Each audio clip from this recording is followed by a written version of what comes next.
Welcome to partialarc.com. Don't do that. In the grim darkness of the far future, there is only war. And a lot of weird shit. Roll to seize!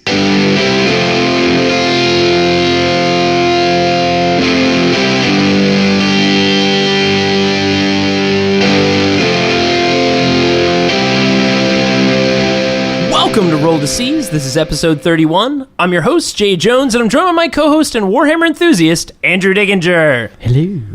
Andrew, this has been a crazy month. I know when we were hosting at the arena, we weren't really sure what was going on at Cadia, but we got some more information, and it is crazy over there. I mean, literal fans. So many fans. Giant fans. Who knew there were so many fans on Cadia? Huge blobs of shit. Oh my god. Smacking straight into it. There has been so much that has come out this month about the Fall of Cadia, and it's been amazing. I gotta say, as a fan, it's been exciting. So we're seeing some dramatic changes that may be the first signals of 8th edition coming in. Oh, some pretty big changes. So there were 3 special characters that got released. Yeah, there's so much stuff to talk about just with Fall of Cadia, but let's try to see what we can get through. All right, so we're gonna just go through it as fast as we can. There are 2 major characters were Belisarius Call, who's essentially like an archmagus of the Adeptus Mechanicus, a really high up character. Correct me if I'm wrong, the first character for Adeptus Mechanicus. The first special character, That's yes. what I mean, the first special character. Yes, he is the first special character, and we'll get into him in a second because he's a doozy. He is crazy. The other 2 that came out was Saint Celestine, who was already classic Sisters of Battle, but she got a huge boost. Oh my gosh, for 200 points you get her and 2 angel buddies who both just don't die. They always come back as long as she's still alive. Yeah, so she still has, she's gotten 2 more wounds. She has 5 wounds now. She's got an Eternal Warrior. That is humongous. Creme de la creme. Remember, she still has her 2+ save, a 4+ invul save. Mm-hmm. And then her sword got a little better. It's the same thing. It's a heavy flamer, but then it's now an armor bane power weapon, which is really good. Oh yeah, strength 5 power weapon. And she got a boost to all the buffs. As a force multiplier, she's pretty awesome. Yeah, she can now pass out buffs to units almost permanently. So some of them permanently. And I think she does it, if I remember correctly, in an aura. She can actually do a 12-inch bubble for some of them. Some are an aura, some are that gets this forever. She still once per game, returns with full wounds after she dies, as long as she passes a leadership test. Which at leadership 10 is going to most likely happen. It happens 90% of the time. And that's if you kill her. You have to get through the 2 Gemini first, who each have 2 wounds, who have 4+ invuls.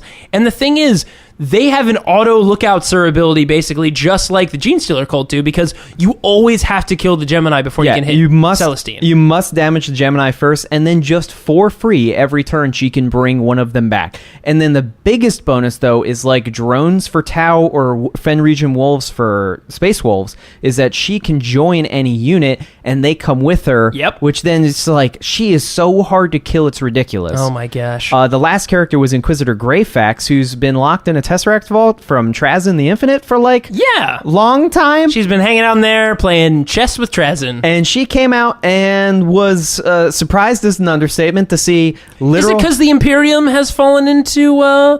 werewolf men, demon hosts, and working with aliens. And worshipping the Emperor as a god, which was not the Emperor's design. Well, it was actually worse than that. The Cadians were worshipping Celestine as a god, which was immediately it's not even the Emperor, it's just a saint that they have, and she was oh, no. Not cool, everybody. She is old school. So, yeah, she's a little jarred by what's going on, but then let's get into Belisarius Call. Yeah, we put him to the side for a moment. Celestine's great.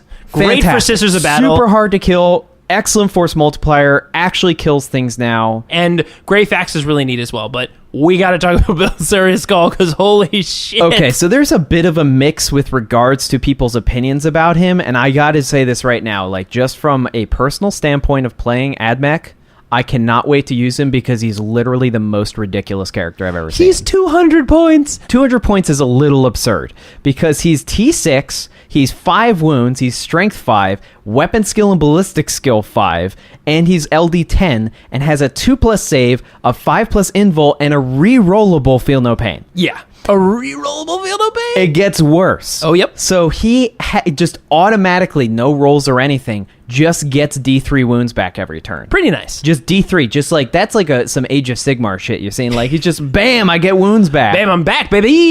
So that makes it even more ridiculous. But then, and he's got like crazy war gear. We won't get into all of it. He's got an awesome strength 10 melt a gun. He does a ton of attacks, way more attacks than he should in close combat. But really, the thing that's crazy about Belisarius' Call is the force multipliers that he offers. Yeah, so he can replace any Dominus in any Cult Mechanicus detachment, which means you can stick him in a cohort Cybernetica. Which is already an unkillable unit, but with Belisarius' Call... Oh my god. Holy shit. That unit becomes so impossible to deal with. We were doing the math, and like, granted, like, we're not the best players, but we play with some of the best players in the country, and we're all in like a huddle, and we're like... So what can kill that? And we're just like, well, D, but nothing with D is really going to get close enough. Yeah, I guess, I mean, that some range D, but even the range D, even if you get a 6 on it, only deals 3 damage, 3 wounds to him. He still has 2 left. Yeah. So, and then he gets D3. Shit. So, Stomp? Yeah, but nothing with Stomp is going to get close enough to deal that to him because, I mean, they've got Grav and Haywire everywhere. Instant death. Yeah, I guess the only thing he's weak to is mass amounts of instant death. Mass amounts of instant death. So, yeah, force multiplier-wise, so he can activate normal Canticles like any other Dominus, but then he also adds 3 of his own ridiculousness. And his 3 Canticles are so strong. So first, the first one is, it will not die. So, yeah, oh god. So it's not just it will not die. It's if 1 to 3 models, it's just regular it will not die. 4 to 7, you get to roll it will not die twice and apply both. Yep. And then 8+ models, it's 3 it will not die rolls. So again, in a cohort Cybernetica with these other monstrous creatures, if they're getting hits or wounds at all, I just don't care. They're going to get them all back. And that's just one of them. The other one, plus ballistic skill 3 to your entire army. Yeah, so the same order with normal Canticles, +1, +2, +3 ballistic skill. Let's keep in mind, yes, Skitarii has had this for a long time, but there's a reason just Skitarii had this. Yeah. And that's because they didn't have guys with 30-inch range 6-shot grav guns. Because the destroyers do. And 18 shots hitting on 2s, possibly re-rolling 1s into 6s with grav guns is dumb. It's really strong. I'm just saying it's just dumb. It's way too strong. And then his last ability is either a 6+, 5+, or 4+ invul save for everybody, to everyone. It gets worse. So his powers specifically can also affect all Imperium units, not just things with Canticles within a 12-inch bubble around him, which, like Celestine, now you stick him in some kind of star and he's giving them all this crazy shit. Not bad. Not bad, it turns out. Absurd. This is a huge success for, like, Celestine and Call and even Greyfax. These are all really cool characters. Yeah, and then the added bit that came out with the book, the finale, essentially, was that they also got a bunch of new detachments, and this is what we were talking about at the start of the bleed-in of 8th edition and Age of Sigmar, because there's 2 detachments that are now, like, super CADs. Yeah. And, like, they both require 2 base HQs, 4 base troops, but then all the other sections are all just auxiliary. It's 0 to 6 Yep. instead of 0 to 3. And Andrew, what are those auxiliary units that can be 0 to 6? So, I mean, there's this detachment, called the Castellans of the Imperium. Right. And it involves basically everything that's not Mechanicus or, like, specific Space Marine codexes, like Space Wolves and stuff. So everything else, Astra Militarum, just everything. Inquisition, Sisters, everything. You can have 6 assassins now if you choose. It is so crazy. So it's expensive as hell, but just imagine having 6 Calexis assassins and going against a demon flying circus player. Where the real absurdity, there's a lot of different crazy fucking combos that you can do, but one thing that, like, tips the balance, like the tide just goes way over, is it one character, Andrew? It's one character in particular in the new... One HQ, actually. One HQ that you can take that's in the new Agents of the Imperium book, and it's the new Codiez. And the reason that it's absurd is because Codiez's new rule is every non-vehicle model in his detachment, which is this whole thing... The whole Big Bang with kit and access caboodle. to everything... makes them all obsec. That means all of your Calexis assassins are OBSEC. That means all of your elites and fast attack that are just models that aren't vehicles are all OBSEC. Heavy support, your Centurions, they are now OBSEC. They're all OBSEC. Hey, guess what? Also, on top of this specific datasheet, this special ability, which you haven't even talked about, the troops in this, when they're destroyed, I believe you roll a d6, and on a 4 or a 5+. It's a 5+, yeah. On a roll of a 5+, you actually get that troop back. Yeah, you have a new troop going into ongoing reserves, and I believe they also can outflank. Yeah. Which means regenerating Space Marine squads? Regenerating OBSEC troops and OBSEC everything, because Codiez is in there. This is a crazy detachment. It's a game changer. It's a game changer. It's going to, I mean, I think it's great for the Imperium, especially like Imperial Guard, Sisters, who I feel like haven't had that big of a strong boost in previous codexes. This redefines what you can do, and it's the first step I'm seeing into like grand alliances. Yeah, especially now with Eldar, or quote-unquote Eldari, getting their own gathering of forces with Yened, this big Yened release that is coming out, where they just showed these brand new models that everybody's been theorizing about.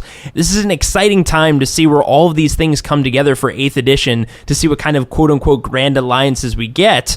But from everything that's coming out of GW right now, what a huge kickoff to 2017. Awesome. Cannot wait to see what happens next. But guys, unfortunately, we now have to get into our Seasons of the Month. Our Seasons of the Month are obviously when Andrew and I talk about a big mistake that we made in the past month. And there are many. At one of our tournaments. And this tournament was specifically LVO Prep. Yes, that's the Las Vegas Open. Because LVO is fast approaching. It's actually next week. Rapidly approaching. So we made a couple mistakes in this tournament. In and our LVO Jay, Prep. go first. Oh, I gotta go first. All right, fine. So I've been using my list. Striking Scorpions, Warp Spiders, Fire Dragons, and a Cloud Strike. It is my list. It is what I'm taking to LVO.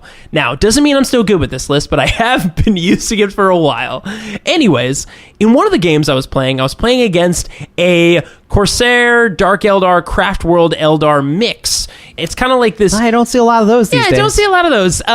Very, very tricky list. It's got these Wraithguard jumping in and out of webway portals and throwing down these other portals to jump off the board and come back onto the board from ongoing reserves. It's a very tricky list. I'm sure some of you have heard of it at this point. It is starting to grow in popularity in some places. But it is a very tricky list, and you're definitely going to see it at LVO. Well, part of this list also had some Warp Spiders, because Warp Spiders are fast and very good and a great unit. Just you mean arguably the best unit in the game. Just arguably the best. But anyways, so we're starting the game, and my opponent places 3 Warp Spider units on the board. He gets to deploy first.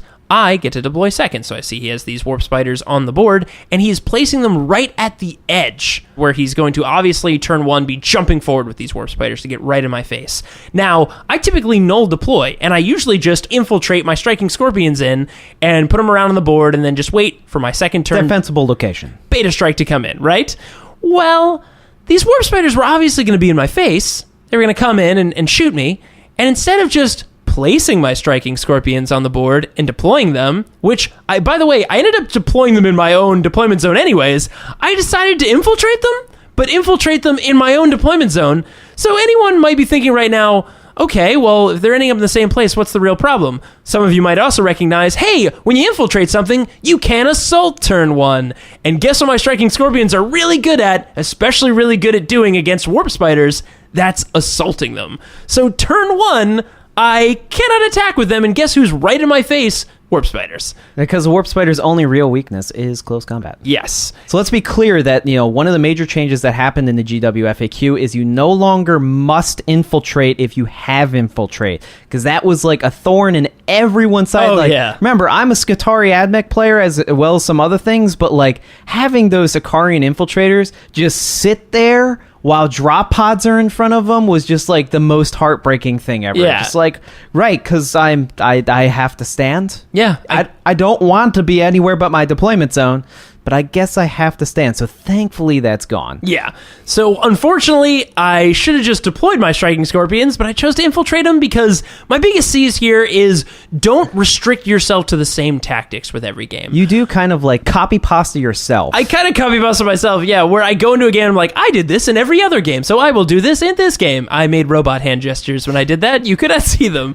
But basically, I've always infiltrated my striking scorpion, so I'm just like, I'm always going to keep infiltrating. Because you're like, them. yeah, I'll get the best deployment because I can infiltrate, which means you don't know where I am. Exactly. It's very fun to be tricky, but it really doesn't give me any benefit when I know they're going to be in my face turn 1, and especially a unit that's really fragile in close combat, like warp spiders. So my C's and what you guys should look at going forward is, even though it works most of the time, don't restrict yourself to the same tactics in every game, because it's going to lead to some bad situations. Now, my C's. Yes, please tell me. I've been playing some Genestealer Cult, and I will have to tell you, I'm on the fence of whether or not I'm bringing it to LVO, and I'll explain why. There's 2 major reasons. One, it's probably the hardest army to play that I've ever played. Now, I'll explain. If everything goes right, it's hilariously overpowered. Oh, yeah. Especially if you have first turn and don't get seized on, and you get a bunch of 6s for ambush, and suddenly you're assaulting their whole line. It's crazy good. But I'll tell you, they are one of the flimsiest armies I've ever played, and if you're either get seized on, or just don't roll 6s when specifically the army I play is entirely assault-based, they just sit there and do nothing and get blown away turn after turn after turn, and it's just heartbreaking. And so I was playing a game against, and I'm sure you're listening, Adam Solis, who uses a Black Legion list that has a bunch of those like drop pods that aren't drop pods that are also skimmers but also flyers and shoot fire out the bottom. It's called, I believe they're called like Charybdis drop pods or something like that, but these things are really nasty. They're especially nasty with the new detachment, because the new Trader Legion detachment makes it so that they're all OPSEC because it's a dedicated transport. Yeah, that's pretty good. And when it's a 12 all around, not open topped, skimmer, fast skimmer, That happens to flame shit on the ground. that flame shit on the ground, but then can also just choose to be a flyer for a turn and go to the other side of the board.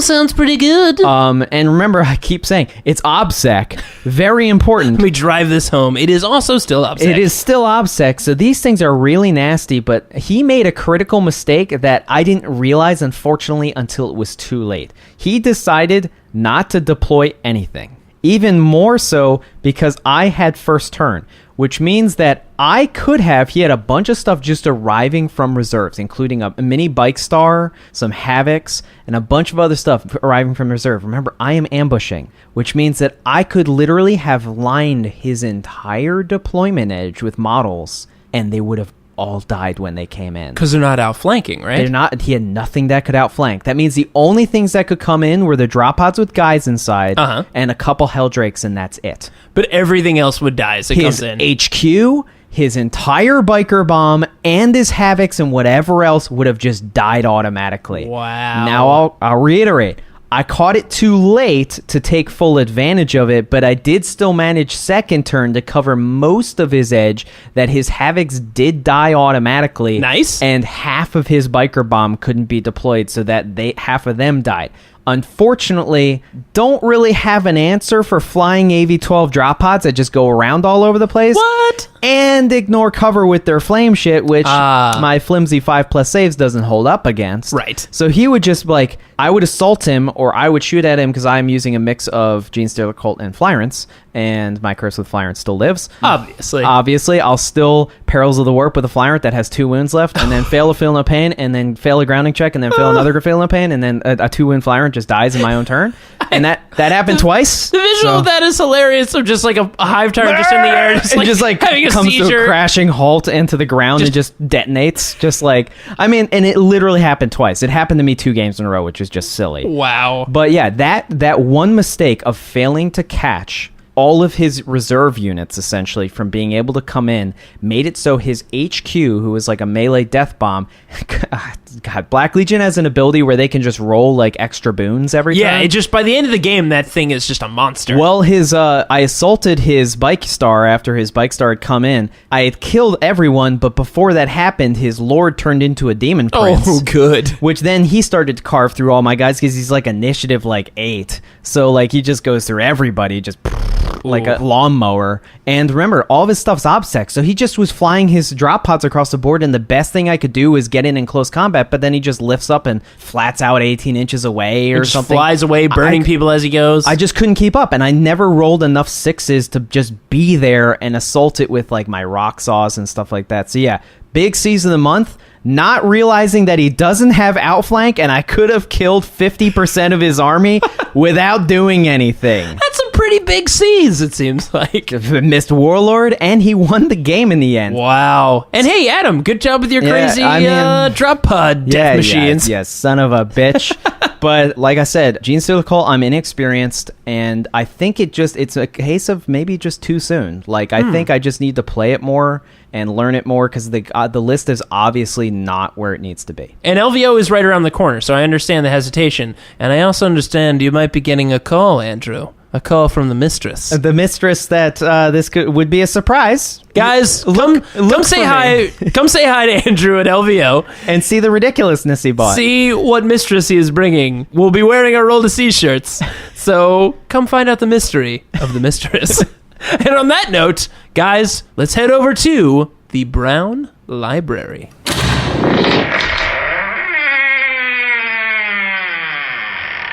Oh man, LVO is 1 week and a couple days away, and I am excited to get my library card. Yeah, I mean that space captain, I think his name was Reese or something. Yeah, he was a librarian though, right? Oh, he was a librarian. Yeah, right. That's why. He's going to hook us up with library cards, right? Because you're not official until you have the card. That's true. I mean, we do kind of squat here in the Brown Library, sub of the Black Library, but we should definitely at least have the cards. I feel like we should make it official, right? I mean, we've been here for a long enough time. I think we owe it to the Harlequins at this point. Would that make the Harlequins not be off our backs, Because we could be like, so great. Library card. Oh, that might even reduce our rent a little bit, which is high. I mean, whew.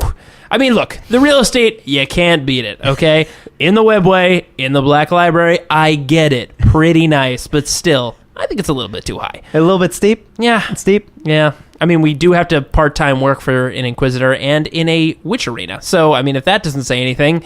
High risk, high reward. I gotta say, the commute is great. I cannot give it up. But, guys, we're here in the Brown Library where we typically talk about an underused unit or an underused formation or something and try to turn it into, obviously, the greatest and best list you could probably have, right? Yes. Yes? Maybe. Guys, let's talk about that unit.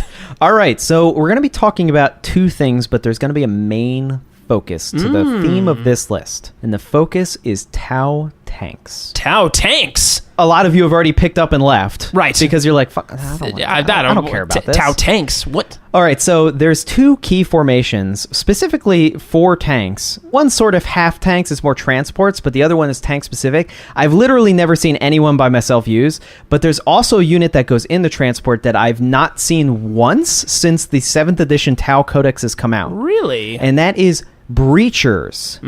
The Fire Warrior Breachers. Yeah, Breachers, I remember when they came out, they had some really cool rules for their guns, and we were like, man, people are going to use these. And then I will say, just where we are, in Southern California, we do not see any Breachers. I don't see any any Tau infantry of really any kind. Oh yeah, no, not anymore. Other than just robots. Other than if they take a CAD just for Markolites and a Storm Surge, and then they'll just have a couple little units, but Breachers were really cool because they had two things. First, they have one of the coolest weapons in the game. It's a fucking plasma shotgun. How can you not like it? That is pretty amazing. It has 3 different fire profiles. At 15 inches, I know, weird range. It should just be 18, 12, and 6, but whatever. I mean, Tau also have 30-inch guns. They got weird numbers. Yeah, but that should also just be 36, 24 and 12. Hey, they're Tau, man. They do things differently. They're Imperium's got their 24, their 36. Tau, they just do it a different way, man. Do it the Tau way, bro. Tau has plenty of 36 and 24. What? No, bro. Just 30 all day. That's how Tau sound, right? Yeah, I'm sure they sound just like that. But the Breacher gun, it's essentially at 15 inches, it's 2-shot strength 4. So basically at 15 inches, it's a 2-shot bolter. Yeah. Not bad. No, not at all. At 10 inches, it's strength 5, AP 5, 2 shots. Mm-hmm. But then at 5 inches, the beautiful 5 inches, it's strength 6 AP3 2 shots. That is very nice. So yeah, it's close range, which you're thinking like, I don't want my fire warriors to be in close range, but then you get there and like you think about that, 10 guys in a Devilfish, that's 20 strength 6 AP3 shots. Like, it's really good. that's devastating. I mean, and that's blown up tanks too. I mean, most things. Like, that takes out most things in the game, at least the average thing. Oh, yeah. I mean, yeah, it doesn't get through AP2, but, like, there's plenty other stuff that gets through Armor 2, but there's plenty of other stuff that gets through Armor 2. So, the focus on this list is we want to base it around tanks. Now, there's this formation that I've never seen somebody use, but it's kind of interesting, and it really enhances breachers. So, it's called the Counterstrike Cadre. And what this does, it's you have to take one Pathfinder team and 3 Fire Warrior teams of any kind, so either regular Fire Warriors or Breachers, right, which we're focusing on here. So you take 3 Breacher units. They all have to take a Devilfish, which is their transport. Now, automatically, you're like, oh, give it this, give it that. No, Devilfish are already expensive enough. We're not gonna you don't want to trick out that Devilfish? No, we're giving Bro, we got to trick out that Devilfish, bro. Oh my God, we're back to this. So no, you're not going to give it to anything except for a Disruption Pod. Disruption pods are nice. Gives it +1 to its cover save, which now with Jink, it's a 3+ cover save. Now this gets added on. So the Counterstrike also has the ability that when they fire at anyone within 3 inches of any objective, their weapons are twin linked. Whoa. So that makes them like going after objective holders awesome, or even things like Bark Star, which just cover objectives, which are always going to be on an objective. But that's like part of their strategy, because they have that, the rule or whatever. If they're 3 inches of an objective, that like Azrael gives them a bunch of rules and stuff like that. So they're always going to be within 3 inches of an objective, which means you're always twin linked against them, which is very nice. Which is awesome. But also for first turn or the turn they come in from outflank, they count as fast vehicles, which means that first turn they can go up 12 and then they can flat out 12 and have a full 24-inch movement on the first turn. Wow. Obviously, you're going to be jinking and getting that 3+ save because you want them to survive as long as possible. We're going to add to this even further. We're going to take a Ghost Keel Wing. Now, you don't actually see a lot of ghost keels anymore, which is really sad. A big boon of ghost keels in the beginning when they first came out, but then now it's right. I don't see many ghost keels anymore. Like, you had them because everybody was like, optimized stealth cadre is the bee's knees. Yeah, and shooting stuff in the rear and doing crazy things. Like, +1 ballistic skill just because, and ignore cover just because. Like, yeah, it's still an amazing formation, and not many people use it because they're so focused on Riptide Wings and Storm Surges. But it's still really good. But the Ghost Keel Wing is a little bit different. They have a rule that any unit within 12 inches of at least 2 of them gets stealth. So you scoot these guys up with the Devilfishes, and now suddenly they're rocking 2+ cover saves. 2+ cover saves. On That's pretty good. Which means that the only thing they'd really be vulnerable to would be close combat. But whoop-de-fucking-do, if you're charging the Devilfishes, they've already won. Because unless you surround them completely, which, here's where you get the kicker on top of it,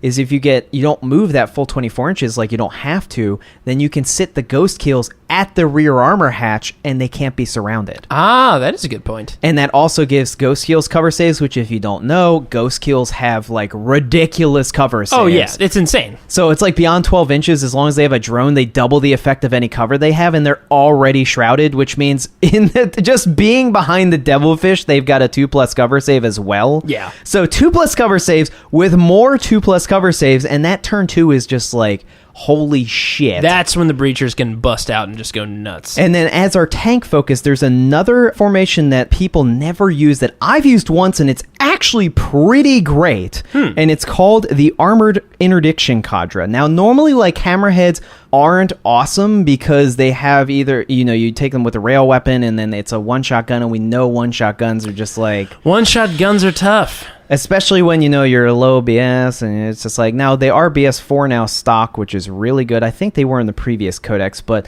they also have an added rule that if they're taken in squadrons now of up to 3, just like your Cloudstrike, they instead get +1 ballistic skills. So now you have ballistic skill 5 hammerheads. That's pretty good. What's really cool about the Armored Interdiction Cadre is you have to take 3 hammerhead units and 1 Skyray unit, but every turn you get to plant the flag. anywhere on the field. You just put a flag there. Just like an Olympian champion just running down the field. Like, Fucking javelin just flies across. And any armored interdiction unit that shoots at something within 6 inches of that flag has twin linked. That's pretty nice. So suddenly the entire Hammerhead group is twin linked, and the Skyray with one-shot missiles is twin linked. Big fucking deal. Very important for those missiles. Very important for the missiles. They're one shot only. Also, its 2 marker lights are now twin linked, which means that you can throw like this is how I run it: is 3 hammerheads with rail weapons and submunitions. They're one unit. You stick long strike in them because suddenly now they all have tank hunter. They're all BS5. Long strike is BS6. Okay. You plant the flag so it's twin linked, and then with the Skyray, you're like, that thing that has cover really needs to die. Here's both Marco lights. They both go to Long Strike's unit. They now have ignore cover because they don't need +1 to ballistic skill. They're already BS5 twin link. Like, they don't need it at all. They don't.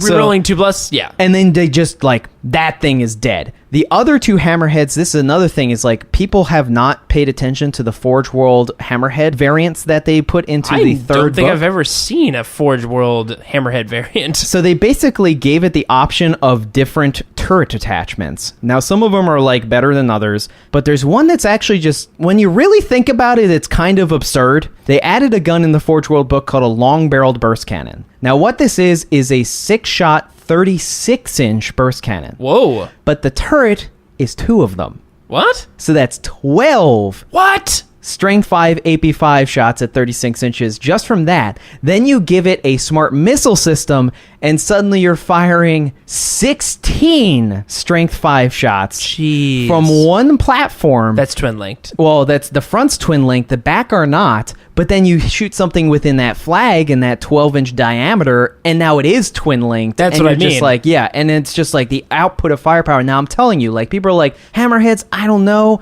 but I'm telling you, like, I've used this. It's crazy. Like, especially if you're going against something like Scatterbike Eldar. Remember, all the hammerheads and Skyrays are AV-13 in the front. So the Scatterbikes basically have like 2 fucking choices. They either shoot at 2+ save Devilfishes, which is just like, I guess. I guess I'll shoot at those? Or 2+ save Ghost Kills, which is like, I guess.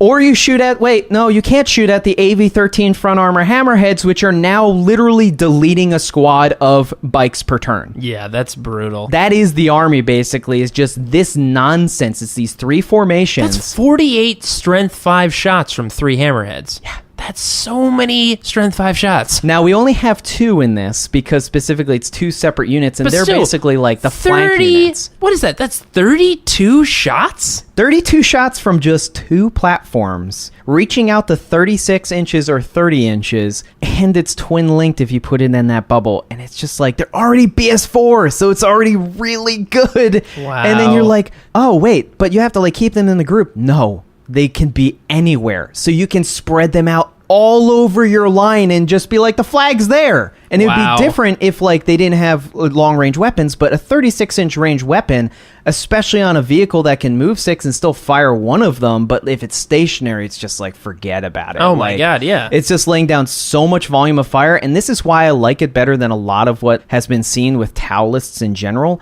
is this is a different kind of MSU that actually uses their tanks, but there's, like you play your Eldar list, there's no good option. That's why I love the idea of this list, is because it uses specifically 4 things that we never see anymore. Hammerheads, Devilfish, and Ghostkeel, and Breachers. That's true. All in one list, and it's really nasty. This is basically like the Tau forgotten list. Oh yeah, and I mean, like, the one thing, like, specifically, if we're talking about things like the new pink horrors and stuff like that, like, this is a list that actually causes stuff like that massive issues, because it's just so much strength 5 firepower from everything. This list, like, forces people to stay away from the objectives, which means they're not playing the game. Because if they're near the objectives, man, twin linking, like, the entire army, which it basically is, but, like, twin linking the Breachers, 10-man Breacher or 12-man Breacher units inside those Devilfishes, they suddenly go from bad to horrendously bad. Oh, yeah. I mean, fuck.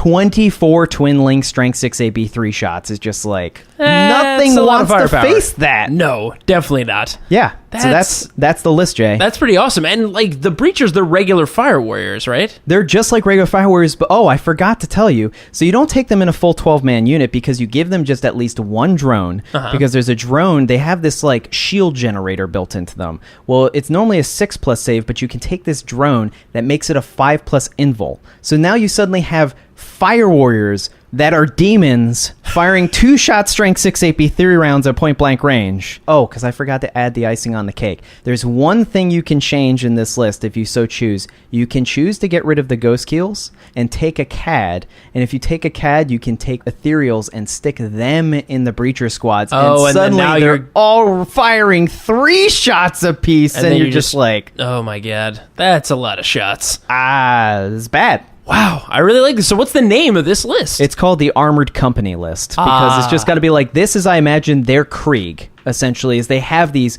super elite ghost keel suits that are doing their own thing. Like, the enemy doesn't even know they're there, and they're enhancing the army, and you see these fire warriors going up, and then all of a sudden there's just all these explosions from the backfield, and then the fire warriors jump out, and they're like, go, go, go! It's pretty cool to see like a list like this because it is very much an aggressive Tau force as comparative. We see them kind of like stay back, let you come to them, Or be tricky with with crisis suits, deep striking, and all this other stuff. Or just like the only real sit back is that you see these days is just the double surge with the Riptide Wing, and it's like, man, like that's just all you have. Well, you can't afford anything. And we else. know like there is the Tau principles of staying back, but it is cool to see kind of like that typical military force of like engaging with tanks behind them. Oh yeah, I mean, people never. It's like the Spanish Inquisition. Like, people are like, wait, you're coming at me with fire warriors. Like, are you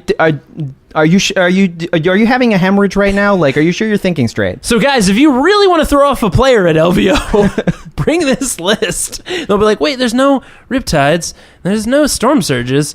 What the hell are these things? There's not even a Crisis Commander. That's pretty awesome. It's as out of the box as you can go. Wow, that's awesome. Well, guys, that was the Armored Company list, the list that Andrew's maybe bringing to LVO. Well, you'll have to just come and see. Find out who is that mistress. And guys, that was episode 31 of Roll to Seize. We'll be posting a new episode of this segment every last Wednesday of the month, with episodes of Dark Heresy the first and second Wednesday, and 40K Arena every third Wednesday. And if you'd like to download more episodes or check out other similar podcasts, head over to partialarc.com. You can email us any questions at rolltoseize@gmail.com, or chat with us on dakadaka.com and help decide the next Brown Library segment. Search the fluffy/underrated units in the 40K general discussion forums.